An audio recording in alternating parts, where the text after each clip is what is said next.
Hi hello ನಮಸ್ಕಾರ friends. Bhagyalakshmi ಇಂದಿನ ಸಂಚಿಕೆ ಭಾಗ 2. ಇವತ್ತು ಮಹಾ ಸಂಚಿಕೆ ಇರೋದ್ರಿಂದ 2 ಭಾಗ.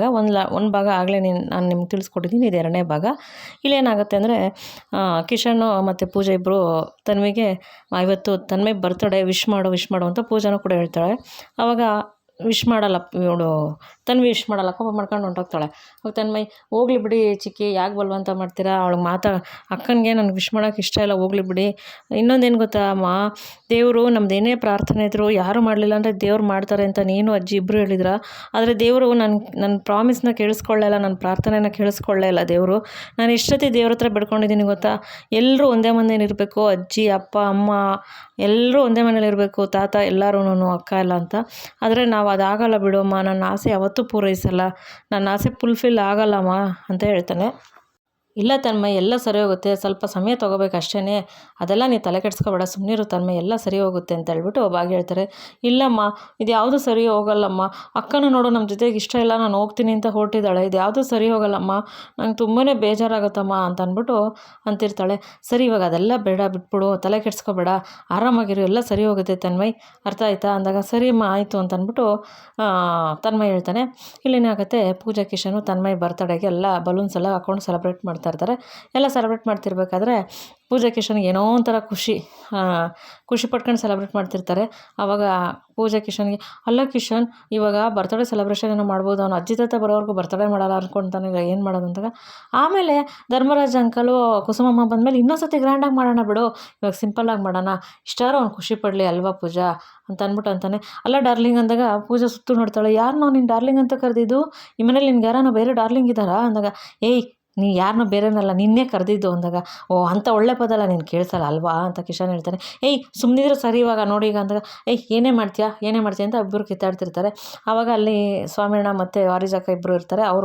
ವಾರಿಜವರು, ಸರಿ ಸ್ವಾಮಿಯಣ್ಣ, ಸರಿ ನಾವಿಬ್ಬರು ಹೋಗ್ತೀವಿ ಯಜಮಾನ್ರೆ, ನೀವೇನೋ ಮಾಡ್ಕೊಳ್ಳಿ ಅಂದಾಗ, ಅಯ್ಯೋ ನೀವಿದ್ದೀರಾ, ಸರಿ ಆಯಿತು ಹೊರಡಿ, ನೀವು ಕೆಲಸ ನಾವು ಮಾಡ್ಕೋತೀವಿ, ನೀವು ಹೊರಡಿ ಅಂತ ಹೇಳ್ಬಿಟ್ಟು ಕಿಶನು ಪೂಜೆ ಇಬ್ಬರು ಹಂಗೆ ಕಿತ್ತಾಡ್ಕೊಂಡೇ ಇರ್ತಾರೆ. ಅಷ್ಟೇ ಸಮಯಕ್ಕೆ ಸುನಂದಮ್ಮನೂ ವಿಠಲಣ್ಣ ಬರ್ತಾರೆ.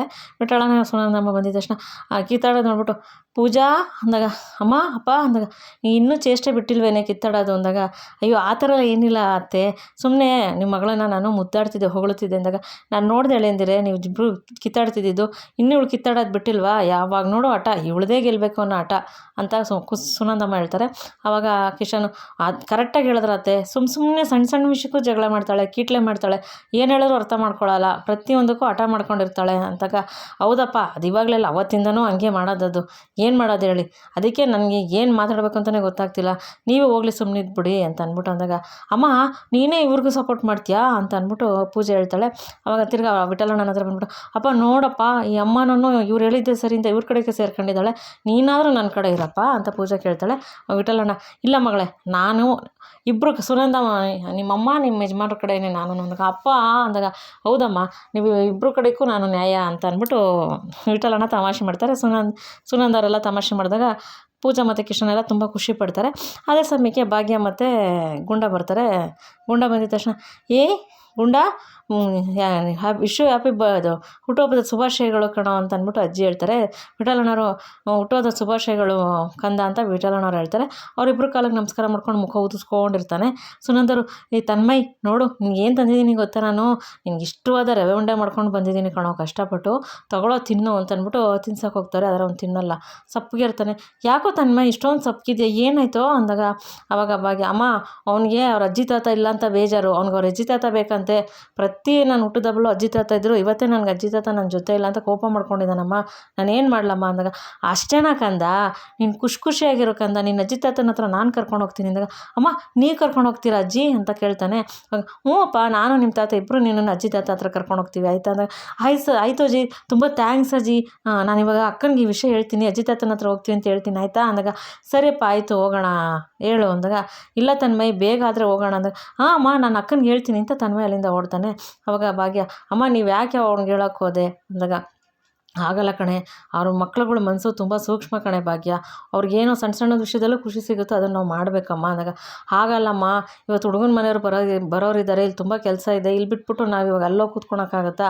ನೋಡೋಣ, ಇವಾಗ ಹುಡುಗನ ಮನೆಯವರೆಲ್ಲ ಬಂದು ಹೋದ್ಮೇಲೆ ಕೆಲಸ ಎಲ್ಲ ಮುಗಿದು ಬೇಗ ಆದರೆ ನಾವು ಹೋಗಿ ಅಲ್ಲಿ ತನ್ಮಯ್ಗೆ ಅತ್ತೆ ಮಾವನ ತೋರಿಸ್ಕೊಂಡು ಬರೋಣಮ್ಮ ಅಂತ ಅಂದ್ಬಿಟ್ಟು ಸುನಂದ ಅವ್ರಿಗೆ ಭಾಗ್ಯ ಹೇಳ್ತಾರೆ. ಅವಾಗ ಸುನಂದವ್ರು ಸರಿ ಕಣೆ, ಆಯಿತು ಹಾಗೆ ಮಾಡೋಣ ಬಿಡು, ಬೇಗ ಇಲ್ಲಿ ಕೆಲಸ ಮುಗಿದ್ರೆ ಹೋಗ್ಬಿಟ್ಟು ಬೀಗ್ರನ್ನ ಮಾತಾಡ್ಸ್ಕೊಂಡು ಬರೋಣ, ಮಕ್ಳನ್ನ ಕರ್ಕೊಂಡೋಗಿ ಅಂತ ಸುನಂದ ಹೇಳ್ತಾರೆ. ಸರಿ ಆಯಿತು ಅಂತ ಅಂದ್ಬಿಟ್ಟು ಅಂತಾರೆ.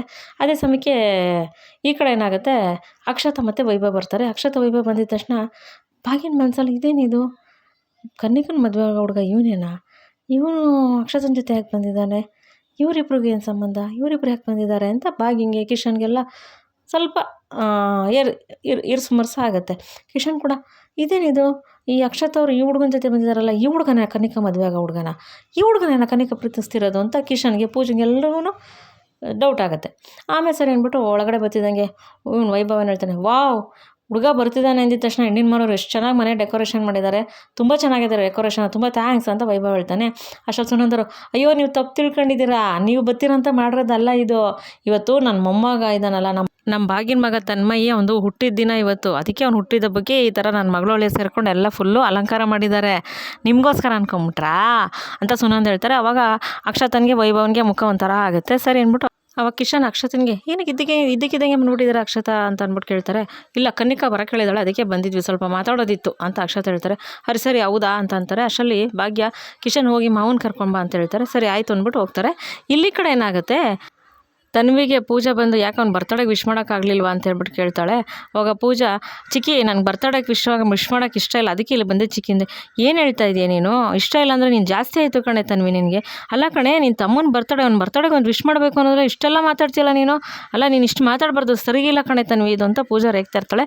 ಅಷ್ಟರಲ್ಲಿ ಆದಿ ಬಂದು, ಯಾಕೆ ಪೂಜಾ ರೇಗ್ತಾ ಇದೆಯಾ ತನ್ವಿಗೆ ಅಂದಾಗ, ಅಲ್ಲ ನೋಡಿ ಬಾವ, ತನ್ವಿ ಬರ್ತಡೇಗೆ ವಿಶ್ ಮಾಡೋದ್ರೆ ಇಷ್ಟೆಲ್ಲ ಮಾತಾಡ್ತಿಲ್ಲ ನೋಡಿ ಬಾವ ಅಂತ ಹೇಳ್ಬಿಟ್ಟು ಪೂಜಾ ಆದಿಗೆ ಹೇಳ್ತಾಳೆ. ಸರಿ ಆಯಿತು ಸುಮ್ಮನಿರೆಲ್ಲ ಸರಿ ಹೋಗುತ್ತೆ ಅಂತ ಆದಿ ಕಣ್ಣು ಮಿಸ್ಸಿಕ್ತಾರೆ. ಆದಿ ಒಂದಷ್ಟು ಪೇಪರ್ ತೊಗೊಂಡು ತನ್ವಿ ಕೈ ಕೊಟ್ಟು, ತಗೋ ತನ್ವಿ, ನೀನು ಬೇರೆ ದೇಶದಲ್ಲಿ ಓದಬೇಕು ಅಂತಿದೆಯಾ, ಕೆಲವೊಂದು ಕಾಲೇಜಸ್ದು ಇನ್ಫಾರ್ಮೇಷನ್ ಇಲ್ಲಿದೆ, ನೀನು ಯಾವ್ದು ಬೇಕೋ ಸೆಲೆಕ್ಟ್ ಮಾಡ್ಕೊಂಡು ಹೇಳು, ನಾನು ಅದಕ್ಕೆ ವ್ಯವಸ್ಥೆ ಮಾಡ್ತೀನಿ ಅಂತ ಆದಿ ಹೇಳ್ತಾರೆ. ಪೂಜಾ ಅವಾಗ ಭಾವ ಅಂದಾಗ ಸುಮ್ಮನಿರು ಪೂಜಾ ಅಂತ ಸನ್ನೆ ಮಾಡ್ತಾರೆ. ಸರಿ ಅಂದ್ಬಿಟ್ಟು ಪೂಜಾ ಸುಮ್ಮನಾಗ್ಬಿಡ್ತಾರೆ. ಇಲ್ಲಿ ಕಡೆ ಏನಾಗುತ್ತೆ, ಆದಿ ಒಬ್ಬರೇ ಕೂತಿರ್ತಾರೆ. ಇದನ್ನು ಕನ್ನಿಕಾ ನೋಡ್ಬಿಟ್ಟು, ಇದು ಒಳ್ಳೆ ಚಾನ್ಸು, ನಾನು ಬ್ರೋ ಹತ್ರ ಮಾತಾಡಬೇಕು ಅಂತ ಹೇಳ್ಬಿಟ್ಟು ಬರ್ತಾಳೆ. ಬ್ರೋ, ನಾನು ನಿಮ್ಗೊಂದು ವಿಷಯ ಹೇಳ್ಬೇಕಾಯ್ತು ಅಂದರೆ ಹೇಳು ಕನ್ನಿಕಾ ಅಂದಾಗ, ಅಲ್ಲ ಬ್ರೋ, ನನ್ನ ಪ್ರೀತಿ ವಿಷಯ ನೀವು ಯಾಕೆ ಡ್ಯಾಡ್ಗೆ ಹೇಳಿದ್ದು, ನಿಮ್ಮನ್ನ ಡ್ಯಾಡ್ಗೆ ಹೇಳು ಅಂತ ಹೇಳ್ದವ್ರು ಯಾರು, ಇಷ್ಟಕ್ಕೂ ನನ್ನ ವಿಷಯದಲ್ಲಿ ನೀವು ಯಾಕೆ ಮುಗಿ ತೂರಿಸ್ಕೊಬರೋದು ಅಂತಂದಾಗ, ಹಾಗಲ್ಲ ಕನಿಕಾ, ನೀನು ಪ್ರೀತಿ ಮಾಡ್ತೀರ, ಸರಿ ಬ್ರೋ, ಇವಾಗ ನಾನು ಪ್ರೀತಿ ಮಾಡ್ತಿರೋದು ತಪ್ಪು ಅಂತ ನೀವೇ ಹೇಳ್ತೀರಾ, ನೀವು ಪ್ರೀತಿ ಮಾಡಿದಿರ ತಾನೇ, ಓಹೋ ಎಲ್ಲ ನಿಮ್ಗೆ ಆ ಭಾಗ್ಯ ಹೇಳ್ಕೊಟ್ಲಾ, ಎಲ್ಲೋಗುತ್ತೆ ಮಿಡ್ಲ್ ಕ್ಲಾಸ್ ಮೆಂಟಾಲಿಟಿ, ಎಲ್ಲ ಮಿಡ್ಲ್ ಕ್ಲಾಸ್ ಬುದ್ಧಿನ ಅವಳ ಹತ್ರ ಇರೋದು, ಅವಳು ಯಾವ ಥರ ಯೋಚನೆ ಮಾಡಿದ್ಲು ಅಂತ ಅಂದ್ಬಿಟ್ಟು ಎಲ್ಲ ಅದೇ ಥರ ಅಂತ ತಿಳ್ಕೊಂಡಿದ್ದಾಳ ಅಂತ ಅಂದ್ಬಿಟ್ಟು ಆದಿಗೆ ಹೇಳ್ತಾಳೆ. ಆದಿ, ಕನಿಕಾ ಮಾತಿಗೆ ಮುಂಚೆ ಭಾಗ್ಯನ ಇಲ್ಲಿ ತೊಗೊಂಡು ಬರಬೇಡ, ಭಾಗ್ಯನ ಹೇಳಲಿಲ್ಲ, ನಾನೇ ನಿನ್ನ ಬಗ್ಗೆ ವಿಚಾರಿಸೋಣ, ಹುಡುಗನ ಮದುವೆ ಆಗೋ ಹುಡುಗನ ಬಗ್ಗೆ ವಿಚಾರಿಸೋಣ, ಅವ್ನು ಹೇಗೆ ಏನು ಎತ್ತಂತ ತಿಳ್ಕೊಳ್ಳೋಣ ಅಂತ ನಾನು ಹೇಳಿರೋದು, ಭಾಗ್ಯದ ಏನೂ ತಪ್ಪಿಲ್ಲ ಇದರಲ್ಲಿ, ನೀನು ಯಾಕೆ ಪ್ರತಿಯೊಂದಕ್ಕೂ ಭಾಗ್ಯನ ಹೇಳ್ಕೊಂಬರ್ತೀಯಲ್ಲ ಅಂದಾಗ, ಇನ್ನೇನು ಬ್ರೋ, ಇವಳು ದುಡ್ಗೋಸ್ಕರ ತಾನೇ ನೀನು ಮದುವೆ ಆಗಿರೋದು, ಇವಳು ತಂಗಿಯಲ್ಲ ಅದೇ ತಾನೇ ಮಾಡಿರೋದು, ಎಲ್ಲರೂ ಅದೇ ಥರ ಅಂತ ತಿಳ್ಕೊಂಡಿದ್ದಾಳ, ಯಾಕೆ ಇವಳು ದುಡ್ಡು ಬೇಡ ಬೇಡ ಬೇಡ ಅಂತ ಇವಾಗ ದುಡ್ಡನ್ನೇ ತೊಗೋತಾ ಇಲ್ವಾ, ದುಡ್ಡನ್ನೇ ಬಿಟ್ಬಿಟ್ಟಿದ್ದಾಳೆ ಇವಳು ದುಡ್ಡುಗೋಸ್ಕರ ನಿನ್ನ ಮದುವೆ ಆಗಿರೋದು, ಅದನ್ನು ತಿಳ್ಕೊಬ್ರೋ ನೀನು, ಇವಳು ಹೇಳ್ಬಿಟ್ಲು ಅಂತ ನೀನು ನಂಬ್ತಾ ಇದೆಯಾ, ಇಷ್ಟಕ್ಕೂ ಇವಳೇ ನನ್ನ ಮದುವೆ ವಿಷಯದಲ್ಲಿ ಬರೋದು, ನಾನು ಅವತ್ತು ಹೇಳಿದ್ದೀನಲ್ವ ಇದು ನನ್ನ ಪರ್ಸ್ನಲ್ ವಿಷಯ ಅಂತ ಹೇಳ್ಬಿಟ್ಟು ನೀವಿಬ್ಬರು ಯಾಕೆ ನನ್ನ ಪರ್ಸ್ನಲ್ ವಿಷಯದಲ್ಲಿ ಮೂಗು ತೋರಿಸ್ತಿದ್ದೀರಾ, ನಿಮ್ಮಿಬ್ಬರ ವಿಷಯದಲ್ಲಿ ನಾನು ಹಂಗೆ ಬರ್ತೀನಾ ಅಂತ ಕನ್ನಿಕಾಗೆ ಕೇಳ್ತಾಳೆ. ಅವಾಗ ಕನ್ನಿಕಾ, ಇದು ಮೂಗು ತೋರಿಸೋ ಪ್ರಶ್ನೆ ಅಲ್ಲ, ನೀನು ನನ್ನ ತಂಗಿ ಬಗ್ಗೆ ಕಾಳಜಿ ತಗೊಳ್ಳೋ ಅವಶ್ಯಕತೆ ನನಗಿದೆ, ನೀನು ಪ್ರೀತಿ ಮಾಡೋದು ತಪ್ಪಲ್ಲ, ನೀನು ಪ್ರೀತಿ ಮಾಡಿರೋ ಹುಡುಗನ್ನ ಹಿಂದೆ ಏನು ಎತ್ತ ಅಂತ ತಿಳ್ಕೊಬೇಕು ಅನ್ನೋದು ಅಷ್ಟೇ ನನ್ನ ಕುತೂಹಲ ಇರೋದು, ಇನ್ನೇನು ಅಲ್ಲ, ನೀನು ಒಳ್ಳೆ ಕಡೆ ಸೇರಬೇಕು ಅನ್ನೋದು ನನಗೆ ಆಸೆ ಇರೋದು ಕನ್ನಿಕಾ, ಅರ್ಥ ಮಾಡ್ಕೊ, ಇದು ಯಾಕೆ ನಿನ್ಗೆ ಅರ್ಥ ಆಗ್ತಿಲ್ಲ ಅಂತ ಅದು ಹೇಳ್ತಾರೆ. ಓಹೋ ಆ ಥರ ನೀನು ಯೋಚನೆ ಮಾಡ್ತಿದ್ಯಾ, ಇದೆಲ್ಲ ಇವಳಕ್ಕಿದ ಪತಿನ ಅಂದಾಗ, ಭಾಗ್ಯ ನಾನು ಹೇಳ್ತಾ ಇದ್ದೆ ಕನಿಕಾ, ನಾನು ಹೇಳ್ತಾ ಇದ್ದೀನಿ ತಾನೇ, ಇದು ಭಾಗ್ಯಂಗೆ ಏನೂ ಗೊತ್ತಿಲ್ಲ ಅಂತ ಹೇಳ್ಬಿಟ್ಟು ಯಾಕೆ ಈ ಥರ ಎಲ್ಲ ಮಾತಾಡ್ತಿದ್ಯಾ ಅಂದಾಗ, ಅಷ್ಟಲ್ಲಿ ಭಾಗ್ಯ ಬಂದು, ಏನು ಮಾತಾಡ್ತಿದ್ಯಾ ಕನಿಕಾ ನೀನು, ಎಲ್ಲರೂ ದುಡ್ಡುಗೋಸ್ಕರನೇ ಪ್ರೀತಿ ಮಾಡ್ತಾರೆ ಅಂತ ಯಾಕೆ ತಿಳ್ಕೊತೀಯಾ, ಪ್ರೀತಿನೇ ಬೇರೆ ದುಡ್ಡೇ ಬೇರೆ ಕನಿಕಾ, ಪ್ರೀತಿ ಇರೋ ಕಡೆ ಗೌರವ ಇರುತ್ತೆ ಹೊರತು ದುಡ್ಡಿಂದ ಬರಲ್ಲ, ಅಲ್ಲಿ ಪ್ರೀತಿ ಮಾಡೋರು ಯಾವತ್ತೂ ದುಡ್ಡು ಬಗ್ಗೆ ಆಸೆ ಪಡಲ್ಲ, ಅದನ್ನು ತಿಳ್ಕೊ ಮೊದಲು ನೀನು ಪ್ರೀತಿ ಮಾಡೋದು ತಪ್ಪಲ್ಲ, ನೀನು ಪ್ರೀತಿ ಮಾಡ್ತಿರೋರು ಯಾವ ಥರ ಅಂತ ತಿಳ್ಕೊಬೇಕು ಅಂತ ನಾನು ಹೇಳ್ತಿರೋದು ಅಷ್ಟೇ ಹೊರತು, ಪ್ರೀತಿ ಗೌರವ ಇರೋ ಕಡೆ ದುಡ್ಡು ಬರಲ್ಲ ಕನಿಕಾ, ಅದನ್ನು ತಿಳ್ಕೊ, ದುಡ್ಡು ಮಹತ್ವ ತುಂಬ ಇದೆ ಎಲ್ಲರಿಗೂ, ಅದು ನಾನು ಒಪ್ಕೊತೀನಿ, ಆದರೆ ಪ್ರೀತಿ ಇರೋ ಕಡೆ ದುಡ್ಡಿಗೆ ಮೊದಲು ಬೆಲೆ ಕೊಟ್ಟು ಪ್ರೀತಿಗೆ ಬೆಲೆ ಕೊಡಲ್ಲ, ಮೊದಲು ಪ್ರೀತಿಗೆ ಬೆಲೆ ಕೊಟ್ಟು ಆಮೇಲೆ ದುಡ್ಡಿಗೆ ಬೆಲೆ ಕೊಡ್ತಾರೆ, ಅದನ್ನು ತಿಳ್ಕೊ, ದುಡ್ಡಿಗೂ ಬೆಲೆ ಇದೆ ಇಲ್ಲ ಅಂತ ನಾನು ಹೇಳ್ತಿಲ್ಲ ಅಂತ ಭಾಗ್ಯ ಹೇಳ್ತಾಳೆ. ಕನಿಕಾ, ಏಯ್ ಸುಮ್ಮನಿರೆ, ಇಲ್ದಿದ್ದೆಲ್ಲ ನೀನು ಮಾತಾಡಬೇಡ, ನೀನೇನು ಅಂತ ನನಗೆ ಗೊತ್ತು, ಮಾಡೋದೊಂದು ಮಾತಾಡೋದು ಮತ್ತೊಂದು, ನಿನ್ನ ಬಗ್ಗೆ ನನಗೆ ಗೊತ್ತಿಲ್ವಾ ಅಂತ ಕನ್ನಿಕಾ ಹೇಳ್ತಾಳೆ. ಕನ್ನಿಕಾ ಹೀಗೆಲ್ಲ ಮಾತಾಡಿದ್ರೆ ಸರಿಗಿರಲ್ಲ ಅಂತ ಭಾಗ್ಯ ಹೇಳ್ತಾಳೆ. ಕನ್ನಿಕಾ ಮೀನಾಕ್ಷಿ ಹತ್ರ ಬಂದು, ಅತ್ತೆ ನಾನು ನಿಮ್ಗೆ ಹೇಳಿದ್ನಲ್ಲ ಒಂದು ಪ್ಲ್ಯಾನ್ ಇದೆ ಅಂತ, ಇವ್ರನ್ನ ಭಾಗ್ಯ ಮತ್ತು ಅವ್ರ ಮನೆಯವ್ರನ್ನೆಲ್ಲ ಇಲ್ಲಿಂದ ಕಳ್ಸೋಕ್ಕೆ ಒಂದೇ ಒಂದು ಪ್ಲ್ಯಾನ್ ಇರೋದತ್ತೆ ಅಂದಾಗ, ಏನದು ಅಂತ ಮೀನಾಕ್ಷಿ ಕೇಳ್ತಾರೆ. ನನ್ನ ಮದುವೆ ಅತ್ತೆ, ನನ್ನ ಮದುವೆ ಒಂದು ಆಗಿಬಿಟ್ರೆ ಇವ್ರನ್ನೆಲ್ಲ ಆಟೋಮೆಟಿಕ್ಕಾಗಿ ನಮ್ಮ ಮನೆಯಿಂದ ಆಚೆ ಕಳಿಸ್ಬೋದತ್ತೆ, ಅವಾಗ ಇಡೀ ಮನೆ ನಮ್ಮ ಕಂಟ್ರೋಲ್ ಇರುತ್ತಲ್ವ ಅತ್ತೆ ಅಂತ ಅಂದಾಗ ಮೀನಾಕ್ಷಿ ಏನು ಮಾತಾಡಲ್ಲ, ಸುಮ್ಮನಿರ್ತಾರೆ. ಆಮೇಲೆ ಇಲ್ಲೇ ಕಡೆ ಏನಾಗುತ್ತೆ, ಭಾಗ್ಯ ಆ ದಿನ ಆದಿ ಬನ್ನಿ ಮಾವ ಕರೀತಿದ್ದಾರೆ ಅಂತ ಹೇಳಿದಾಗ ಆದಿ ಭಾಗ್ಯನೂ ಬರ್ತಾರೆ. ಕಿಶನ್ ಕಾಮತ್ ಅವ್ರನ್ನ ಕರ್ಕೊಬರಕ್ಕೆ ಹೋಗಿರ್ತಾರೆ. ಕಾಮತ್ ಅವ್ರು ಬರ್ತಾರೆ. ಅಷ್ಟರಲ್ಲಿ ಸುನಂದಮ್ಮ ವಿಠಲಣ್ಣ ನಿಂತಿರ್ತಾರಲ್ಲ, ಕಾಮತ್ ಅವ್ರು, ಓಹೋ ಬೀಗ್ರೆ ಬನ್ನಿ ಕೂತ್ಕೊಳ್ಳಿ, ಯಾವಾಗ ಬಂದ್ರ ಅಂತ ಹೇಳ್ತಾರೆ. ಸರಿ ಅಂದ್ಬಿಟ್ಟು ಅವ್ರನ್ನ ಕೂರಿಸ್ತಾರೆ. ಇಲ್ಲಿ ವೈಭವ್ ಅಕ್ಷತಾ ಬಂದಿದ್ದು ನೋಡಿ ಅವ್ರು ನಿಂತಿದ್ರು ಕೂಡ ಕಾಮತ್ ಅವ್ರು ಅವ್ರನ್ನ ಕೂತ್ಕೊಳ್ಳಿ ಅಂತ ಹೇಳಲ್ಲ. ಅವಾಗ ಅಕ್ಷತಾ, ಇದೇನಿದು ಅಂಕಲ್ ನಮ್ಮನ್ನು ನೋಡಿದ್ರು ಏನು ಮಾತಾಡ್ತಿಲ್ವಲ್ಲ ಅಂತ ಅಕ್ಷತಾ ಅನ್ಕೊತಾರೆ. ಸರಿ ಅಂದ್ಬಿಟ್ಟು ಅವಾಗ ಸುನಂದಮ್ಮರು, ಏನು ಮಾಡ್ಕೊಂಡಿದ್ದೀರಾ ನೀವು ಅಂತ ಕೇಳ್ತಾರೆ ವೈಭವ್ನ. ನಾನು ಬಿಸ್ನೆಸ್ ಇದೆ, ಓನ್ ಬಿಸ್ನೆಸ್ ಮಾಡ್ತಾಯಿದ್ದೀನಿ ಅಂತ ಅಂದ್ಬಿಟ್ಟು ವೈಭವ್ ಹೇಳ್ತಾರೆ. ಹೌದಾ, ಅವು ಬಿಸ್ನೆಸ್ ಅಷ್ಟೇನಾ ನಿಮ್ಮದು, ಊರ ಕಡೆ ಏನಾದ್ರು ಜಮೀನು ಇದೆಯಾ ಅಂತ ಕೇಳ್ತಾರೆ. ಇಲ್ಲ ಆ ಥರ ಏನಿಲ್ಲ ಅಂತ ಅಂದ್ಬಿಟ್ಟು ಅಂದಾಗ, ಸರಿ ನಿಮ್ಮ ಮನೆಯವರೆಲ್ಲ ಈ ಮದುವೆಗೆ ಒಪ್ಪಿದಾರಾ ಅಂತ ಸುನಂದ ಕೇಳ್ತಾರೆ. ಎಲ್ಲರೂ ಒಪ್ಪಿಗೆ ಇದೆ ಅಂತ ವೈಭವ್ ಹೇಳ್ತಾರೆ. ಅವಾಗ ಸುನಂದ ಅವರು, ಎಷ್ಟು ದಿವಸದಿಂದ ನೀವಿಬ್ಬರು ಪ್ರೀತಿ ಮಾಡ್ತಿದ್ದೀರಾ ಅಂತ ಅಂದ್ಬಿಟ್ಟು ಸುನಂದ ಅವ್ರು ಕೇಳ್ತಾರೆ. ಸುಮಾರು ತಿಂಗಳಿಂದ ಇರ್ಬೋದಲ್ವಾ ಅಂತ ಸುನಂದನೇ ಹೇಳ್ತಾರೆ. ಆವಾಗ ವೈಭವ್, ಇಲ್ಲ 1 ವರ್ಷದಿಂದ ಪ್ರೀತಿ ಮಾಡ್ತಿದ್ದೀವಿ ಅಂದಾಗ, ವರ್ಷದಿಂದ ಪ್ರೀತಿ ಮಾಡ್ತಿದ್ದೀರಾ, ವರ್ಷದಿಂದ ಪ್ರೀತಿ ಮಾಡ್ತಿರೋ ಇವ್ರಿಗೆ ಯಾರಿಗೂ ಗೊತ್ತಿಲ್ವಾ ಅಂತ ಅಂದ್ಬಿಟ್ಟು ಸುನಂದ ಕೇಳ್ತಾರೆ. ಅದೇ ಸಮಯಕ್ಕೆ ಅಲ್ಲಿಗೆ ಮೀನಾಕ್ಷಿ ಬರ್ತಾರೆ. ಅವಾಗ ಅಕ್ಷತಾ, ಬನ್ನಿ ಮೀನಾಕ್ಷಿ, ಇಷ್ಟೊತ್ತಕ ಬರಬೇಕಾ ನೀವು, ನಿಮಗೋಸ್ಕರ ವೆಯ್ಟ್ ಮಾಡ್ತಾಯಿದ್ದೀವಿ ನಾವು, ಇಲ್ಲಿ ಹುಡುಗನ ಬಗ್ಗೆ ತುಂಬ ಎನ್ಕ್ವೈರೀಸ್ ನಡೀತಾ ಇದೆ, ಅದರಿಂದ ನೀವು ಬಂದಿದ್ದು ಒಳ್ಳೇದಾಯಿತು ಬನ್ನಿ ಅಂದಾಗ, ಅವಾಗ ಅಯ್ಯೋ ಇವ್ರು ವಿಠಲಣ್ಣವರು, ಬೇಜಾರು ಮಾಡ್ಕೋಬೇಡಿ ಅಮ್ಮ, ನಮ್ಮ ಮನೆಯೊಳಗೆ ಹಂಗೆ ಏನೋ ಕುತೂಹಲ ಕೇಳಿದಾಳೆ, ದಯವಿಟ್ಟು ಅವಳಿಂದ ಬೇಜಾರಾದ್ರೆ ಕ್ಷಮಿಸ್ಬಿಡಿ ಅಂತ ಅಂದ್ಬಿಟ್ಟು ವಿಠಲಣ್ಣ ಕೇಳ್ತಾರೆ. ಅವಾಗ ಕಾಮತ್ತವ್ರು, ಯಾಕೆ ಬೀಗ್ರೆ, ಈ ಮನೆಗೆ ಮೊದಲನೇ ಬೀಗರು ನೀವು ಯಾಕೆ ಕ್ಷಮೆ ಕೇಳ್ತೀರಾ, ಸುನಂದಮ್ಮವ್ರು ಹೇಳಿದ್ರಲ್ಲಿ ತಪ್ಪೇನಿದೆ, ಅವರು ಸರಿಯಾಗಿ ಕೇಳಿದಾರಲ್ಲ, ಅವ್ರದ್ದೇನು ತಪ್ಪಿಲ್ಲ, ಸುಮ್ಮನಿರಿ ಅಂತ ಅಂದ್ಬಿಟ್ಟು ಅಂದಾಗ Akshata, uncle this is too much, ಏನು ಮಾತಾಡ್ತಿದ್ದೀರಾ, ಇವ್ರು ಎನ್ಕ್ವೈರಿ ಮಾಡ್ತಿದ್ರೆ ನೀವು ಅವ್ರನ್ನ ಕೇಳೋದು ಬಿಟ್ಬಿಟ್ಟು ನನಗೆ ನೀವು ಇನ್ಸಲ್ಟ್ ಮಾಡ್ತಾಯಿದ್ದೀರಾ ಅಂಕಲ್ ಅಂದಾಗ, ಅಕ್ಷತಾ ನಾಲ್ಗೆ ಮೇಲೆ ನಿಗರ್ಲಮ್ಮ, ಏನು ಏರ್ ಧ್ವನಿಲಿ ಮಾತಾಡ್ತಾ ಇದೆಯಾ, ಯಾಕೆ ಸ್ವಲ್ಪ ನಾಲ್ಗೆ ಮೇಲೆ ನಿಗೆ ಇಟ್ಕೊಂಡು ಮಾತಾಡಮ್ಮ, ಏರ್ ಧ್ವನಿಲಿ ಮಾತಾಡ್ಬೇಡ, ಕೂತ್ಕೋ ಅಂತ ಅಂದ್ಬಿಟ್ಟು ಕಾಮತ್ ಹೇಳ್ತಾರೆ. ಸರಿ ಅಂಕಲ್ ಆಯಿತು ಅಂತ ಅಕ್ಷತಾ ಕೂತ್ಕೋತಾರೆ. ಮೀನಾಕ್ಷಿ ಏನು ಮಾತಾಡಲ್ಲ, ಸುಮ್ಮನೆ ನಿಂತಿರ್ತಾರೆ. ಅಲ್ಲಮ್ಮ ಅಕ್ಷತಾ, ನಾನೊಂದು ಸ್ವಲ್ಪ ಕೆಲವು ಪ್ರಶ್ನೆಗಳು ಕೇಳ್ತೀನಿ, ಉತ್ತರ ಕೊಡ್ತೀನಮ್ಮ ನೀನು ಅಂತ ಕಾಮತ್ತವ್ರು ಅಕ್ಷತನ ಕೇಳ್ತಾರೆ. ಕೇಳಿ ಅಂಕಲ್ ಅಂತ ಅಂದ್ಬಿಟ್ಟು ಅಕ್ಷತಾ ಕೇಳ್ತಾರೆ. ಅಲ್ಲಮ್ಮ, ಇವರಿಬ್ಬರು ಪ್ರೀತಿ ಮಾಡ್ತಿದ್ದ ವಿಷಯ ನಿನಗೆ ಗೊತ್ತಿತ್ತಾ ಅಂತ ಕೇಳ್ತಾರೆ. ಅಂಕಲ್ ಗೊತ್ತಿತ್ತು, ಇವರಿಬ್ಬರು ಪ್ರೀತಿಸ್ತಿರೋದು ನನಗೆ ಗೊತ್ತಿತ್ತು ಅಂದ. ಗೊತ್ತಿತ್ತಾ, ಹೌದು ಗೊತ್ತಿತ್ತು ಅಂತ ಅಕ್ಷತಾ ಹೇಳ್ತಾರೆ. ಅಲ್ಲಮ್ಮ ಅಕ್ಷತಾ, ಇಷ್ಟೆಲ್ಲ ಮಾತಾಡ್ತಿದ್ದೀಯಲ್ಲ ನೀನು, ಇವರಿಬ್ಬರು ಪ್ರೀತಿ ಮಾಡ್ತಿರೋ ವಿಷಯ ಇಷ್ಟು ದಿವಸದಿಂದ ನೀನು ಗೊತ್ತಿದ್ರು ನೀನು ಯಾಕೆ ನನಗೆ ಹೇಳಲಿಲ್ಲ, ನೀನು ಬಂದು ನನಗೆ ತಿಳಿಸ್ಬೋದಾಗಿತ್ತಲ್ಲ ಈ ವಿಷಯನ ಅಂದಿದ ತಕ್ಷಣ ಅಕ್ಷತನ ಮುಖ ಇಷ್ಟೇಷ್ಟು ಆಗ್ಬಿಡುತ್ತೆ. ಅಷ್ಟಲ್ಲಿ ಕನಿಕಾ ಬರ್ತಾಳೆ. ಕನಿಕಾ ಬಂದ್ಬಿಟ್ಟು, ಡ್ಯಾಡ್ ನಾನೇ ಹೇಳ್ಬಾರ್ದು ಅಂತ ಅಕ್ಷತಾರ್ಗೆ ಹೇಳಿದೆ ಅಂದಾಗ, ನೀನು ಹೇಳ್ಬಾರ್ದು ಅಂತ ಹೇಳಿದ್ಯಾ, ಯಾಕೆ ಅಂತ ಅಂದ್ಬಿಟ್ಟು ಕನಿಕನ ಕಾಮತ್ತವ್ರು ಕೇಳ್ತಾರೆ. ಹೌದು ಡ್ಯಾಡ್, ಅಕ್ಷತಾ ಅವ್ರಿಗೆ ಆಗಲಿ ವೈಭವ್ಗಾಗಲಿ ಇವಾಗಲೇ ಈ ವಿಷಯ ಹೇಳೋದು ಬೇಡ, ಮುಂದೆ ಸಮಯ ಬಂದಾಗ ಹೇಳೋಣ ಅಂತ ನಾನೇ ಸುಮ್ಮನಾಗಿದೆ ಡ್ಯಾಡ್, ನಾನು ಅಕ್ಷತಾ ಅವ್ರಿಗೆ ನಾನೇ ಹೇಳಿದ್ದು ಹೇಳಬೇಡಿ ಅಂತ, ಅದಕ್ಕೆ ಅವ್ರು ಹೇಳಿಲ್ಲ ಡ್ಯಾಡ್ ಅಂತ ಅಂದ್ಬಿಟ್ಟು ಕನಿಕಾ ಹೇಳ್ತಾಳೆ. ನೀನೇ ಹೇಳಿದ್ದ, ನೀನು ಯಾಕೆ ಹೇಳಿದ್ದೆ, ಈ ವಿಷಯ ನಂಗೆ ತಿಳಿಸ್ಬೋದಿತ್ತಲ್ಲ, ಇದೆಲ್ಲ ಯಾಕೆ ಮಾಡಬೇಕಾಗಿತ್ತು ನೀವು ಅಂತ ಕಾಮತ್ತವ್ರು ಹೇಳ್ತಾರೆ. ಅಲ್ಲೆಲ್ಲರ ಮುಖ ಇಷ್ಟೆಷ್ಟಾಗಲೇ ಆಗ್ಬಿಡುತ್ತೆ. ಆಮೇಲೆ ಸರಿ ಅಂದ್ಬಿಟ್ಟು ಇಲ್ಲಿ ಅಕ್ಷತಾ ಕೂಡ ಏನೂ ಮಾತಾಡಲ್ಲ, ಕನಿಕಾ ಕೂಡ ಏನೂ ಮಾತಾಡಲ್ಲ. ಕಾಮತ್ತವ್ರ ಪ್ರಶ್ನೆಗೆ ಉತ್ತರ ಕೊಡೋಕ್ಕೆ ಅಕ್ಷತಾ ಇಲ್ಲಿ ತಡವರಿಸ್ತಾ ಇರ್ತಾರೆ. ಇವತ್ತಿನ ಸಂಚಿಕೆಯಲ್ಲಿ ಮುಗಿದೆ ಸ್ನೇಹಿತರೆ. ನಾಳೆ ಸಂಚಿಕೆಯಲ್ಲಿ ಏನಾದ್ರು ತಿಳಿಸ್ಕೊಡ್ತೀನಿ. ಇನ್ನೇನು ಅಂತಿಮ ಸಂಚಿಕೆಗಳು ಬರ್ತಾ ಇದೆ. ನಿಮಗೂ ಬೇಜಾರಿದೆ, ನನಗೂ ಬೇಜಾರಿದೆ, ಭಾಗ್ಯಲಕ್ಷ್ಮಿ ಮುಗಿತಾ ಇದೆ ಅಂತ ಹೇಳ್ಬಿಟ್ಟು. ಯಾರ್ಯಾರು ಬೇಜಾರಾಗಿದೆ ದಯವಿಟ್ಟು ಕಮೆಂಟ್ ಮಾಡಿ ತಿಳಿಸಿ.